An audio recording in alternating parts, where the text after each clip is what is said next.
देखिए बीजेपी जो है ना वो डरी हुई है, बौखलाई हुई है। और जब डरते हैं और बौखलाते हैं लोग तो इस तरह के कदम उठाते हैं। इस तरीके से सरकारी संस्थाओं का दुरुपयोग जो भारतीय जनता पार्टी हमेशा से ही सत्ता में बैठे रहने के लिए करती आई है, तो कोई नई काम तो कर नहीं रही। ये पहली बार थोड़ी हो रहा है कि हमारे ऊपर इस तरीके से सीबीआई और ईडी का छापा वो पड़वा रहे हैं आप। और भारतीय जनता पार्टी जब कह रही है जाओ जाकर वहाँ पे छापे डाल दो, और वो उठती है और एकदम बुद्ध की तरह आती है और वो छापे डालना शुरू कर देती है। उनकी कठपुतली बनी हुई है, चाहे सीबीआई हो चाहे ईडी हो। और इन दोनों संस्थाओं का किस तरीके से भारतीय जनता पार्टी दुरुपयोग करके सत्ता हासिल कर रही है, ये भी किसी से छुपा हुआ नहीं। पूरा देश जान रहा है कि भारतीय जनता पार्टी किस तरीके से ईडी का डर दिखा करके, सीबीआई का डर दिखा करके पार्टियों को तोड़ने की कोशिश कर रही है। अनंत और शाश्वत नहीं ना है आपका सत्ता। आप भी विपक्ष में बैठिएगा, बैठे थे ना एक टाइम में विपक्ष में, फिर बैठिएगा विपक्ष में, और शायद आप की स्थिति वो होगी कि आप नेस्तनाबूद हो जाइएगा, दोबारा उठ नहीं पाइएगा। तो लगता है कि जदयू भी कहीं ना कहीं भारतीय जनता पार्टी के शिकंजे में है, और यही कारण है। आप देखिए ना, गठबंधन की सरकार है ना, कुछ तालमेल आपको ठीक लगता है, कभी वो उसको पटक रहा है, कोई उसको पटक रहा है, कभी वो उसको डर दिखा रहा है, कभी वो उसको डर रहा है। लाइव बिहार अभी बड़ा मुद्दा जो सामने निकल के आ रहा है कि भोला यादव जिन्हें सीबीआई पकड़ के ले गई है। जी हाँ, दिल्ली से ही सीबीआई उनके पीछे लगी हुई थी और पटना जैसे ही एयरपोर्ट पर वो पहुंचे और उन्हें पकड़ के ले गई।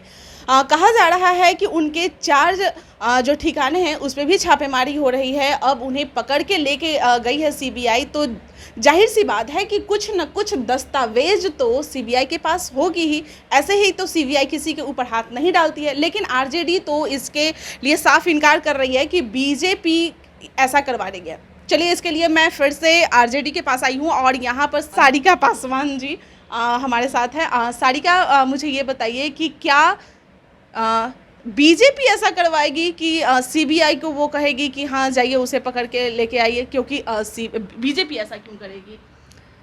देखिए बीजेपी जो है ना वो डरी हुई है, बौखलाई हुई है।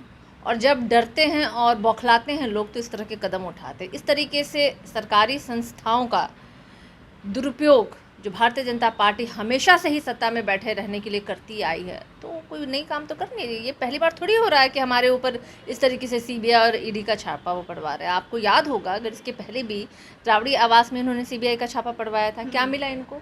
कोई दस्तावेज हासिल हुए इनको?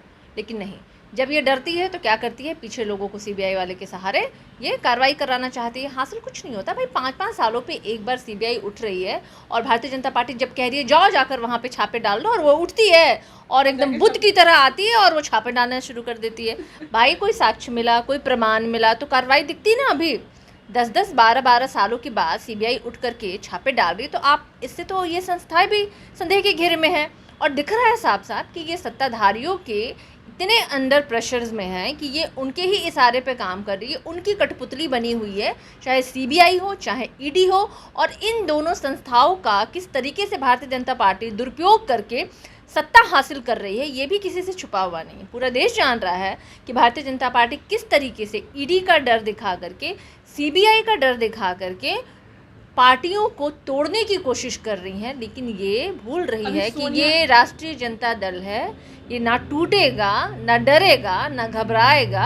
आप लाख ऐसी कोशिशें कर लीजिए, हमको पता है, हमें विश्वास है कानून पे, न्यायपालिका पे, और उसी के सहारे हम अपनी सच्चाई पे खड़े हैं। ईडी की बात कर रहे थे, अभी सोनिया गांधी से भी ईडी की पूछताछ चल रही थी, और उस समय आपने देखा कि किस तरह से कांग्रेस के कार्यकर्ता वहां पर पूरा ये कर रहे थे। भाई बंगाल से लेके, बिहार से लेके, झारखंड से लेकर के, मुंबई से लेकर के, कोई स्टेट आप देख लीजिए ना, भारतीय जनता पार्टी के पास कुछ क्या है। पहले क्या करती थी?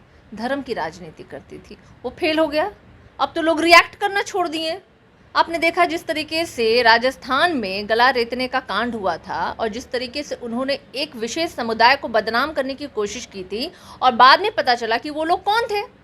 भारतीय जनता पार्टी में बकायदा पोस्ट होल्ड किए हुए भारतीय जनता पार्टी के नुमाइंदे थे वो, जिनके द्वारा इस तरीके से एक समुदाय को बदनाम कराने के लिए ये कृत्य करवाया गया। तो भारतीय जनता पार्टी ने देख लिया कि हम अब धर्म की राजनीति करेंगे नहीं, क्योंकि कुछ होने वाला है नहीं। तो अब ये इस तरीके से ऑटोनोमस बॉडी, जो एक स्वतंत्र एजेंसियां थी जिनको कहा जाता था, जिन पे कि लोगों को विश्वास था, अब वो वैसी स्वतंत्र जांच एजेंसियों को भी अपने सत्ता के लिए दुरुपयोग कर रही है और इस तरीके से वो कार्य करवा रही है।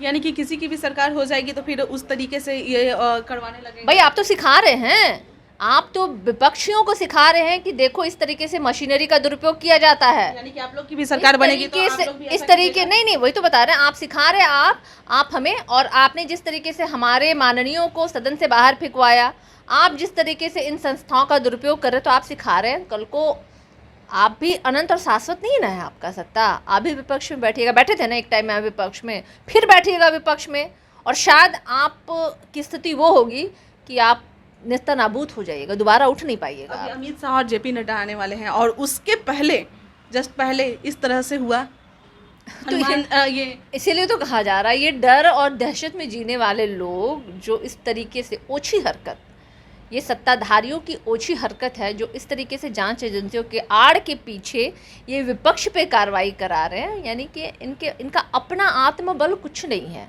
मतलब आपका क्योंकि इन्होंने कुछ कमाया ही नहीं है, जब कमाया ही नहीं है तो वो दिखाएंगे क्या? मतलब आपका कहने का मतलब है कि उधर ये 30 तारीख को जो आने वाले हैं अपने काम करें और इधर आरजेडी को इस तरह से फंसा के रखें कि वो अपने ही जो, देखिए प्रधानमंत्री जी भी आने वाले थे, बिहार में आए थे, आपको पता है, उसके बाद आने से पहले ये लोग कुछ नहीं कर पाए, तो जाने के बाद इन्होंने प्रोपेगेंडा क्रिएट करना शुरू किया, बहुत सारी चीज़ें कई जगहों से गिरफ्तारियां हुई। देखिए बिहार एकमात्र ऐसा लालू प्रसाद यादव जी के शासनकाल में राज्य रहा है जहां इस तरह से जो सेकुलरिज्म पे कभी भी चोट पहुंचाने की कोशिश अगर किसी ने की तो लालू प्रसाद यादव जी ने डट के मुकाबला किया और चेतावनी के साथ भी। और यही कारण है कि अगर राष्ट्रीय जनता दल को बिहार की जनता अगर इतनी प्यार करती है और इतना विश्वास करती है, उसके पीछे कारण ही है कि नंबर 1 की पार्टी हम हैं। तो लगता है कि जदयू भी कहीं ना कहीं भारतीय जनता पार्टी के शिकंजे में है, और यही कारण है। आप देखिए ना, गठबंधन की सरकार है ना, कुछ तालमेल आपको ठीक लगता है,